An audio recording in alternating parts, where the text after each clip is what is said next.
Hello, now I'm going to talk about a problem we solve using support vector machines. So it's a classic problem in the field of pattern recognition, that is handwritten digit recognition. Let's say suppose we have an image of digit submitted by a user via a scanner, a tablet or other digital devices. So the goal is to develop a model that can correctly identify the digit between 0 to 9 written in an image, right? So the main objective is we are required to develop a model using support vector machine which should correctly classify the handwritten digits based on the pixel values given as features. So the dataset we used is MNIST data, which is a large database of handwritten digits where we have given pixels of each digit along with its label. So we got two different files for test and train data. Train dataset have 60,000 observations of 785 variables and 10,000 observations of 780 variables is what test dataset is. So first column is the digit in the range 0 to 9. Rest 784 represent the pixels of digit. Since it was a huge dataset, we sampled it. The sample size we used was 4,000. Then we defined the validation set is of 30% of the 4,000 records because we don't want the model to look into the test while tuning or checking the performance of the model or tuning the hyperparameters. So test data remained as it is, that is 10,000 samples, it is untouched. Data quality issues. The data is pretty much clear. There are no negative values as such for the pixels. No missing values in the dataset. So we have converted the target column to factor before proceeding further. As a part of exploratory data analysis, we plotted the digits in the grid in a 10 by 10 sort of an area with help of an image function to get a visual glimpse of data. And so with that plot, we can say that pretty much every digit is correctly described apart from the confusion between 2 and 9. Along with that, we derived the intensity of the pixels by taking mean of each row.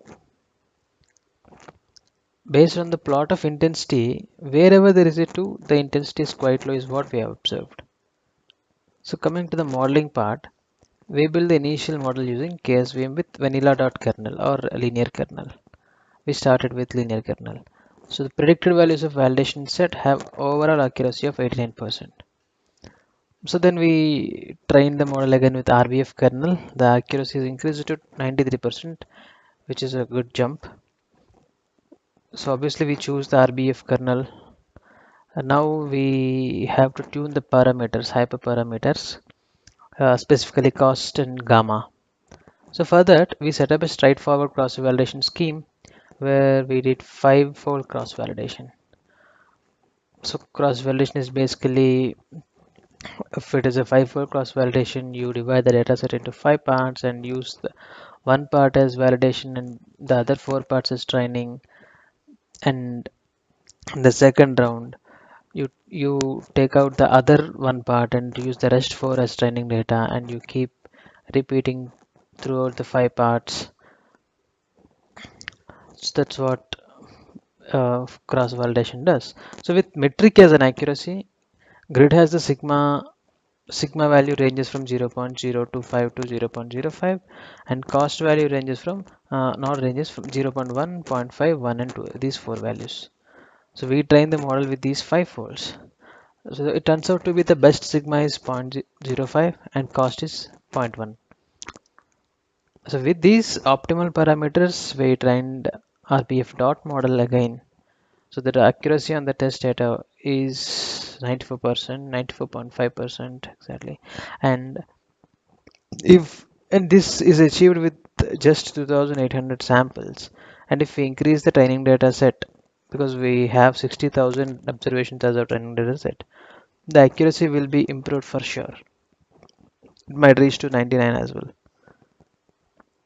The challenge here is how we come up with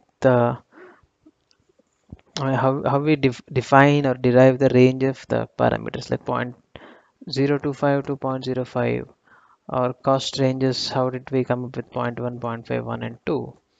It's basically with the search on the internet and Stack Overflow.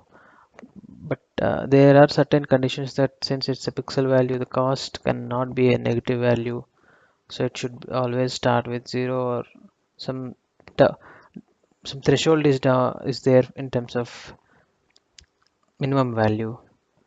And so with uh, trying multiple combinations, one can come up with the range of these parameters, and obviously with the false phi cross validation we can find out the best sigma. There is no particular exact answer for this. We have to do multiple try and error, trial and error methods to this. Yeah, so that's how we worked with SVM. Thanks.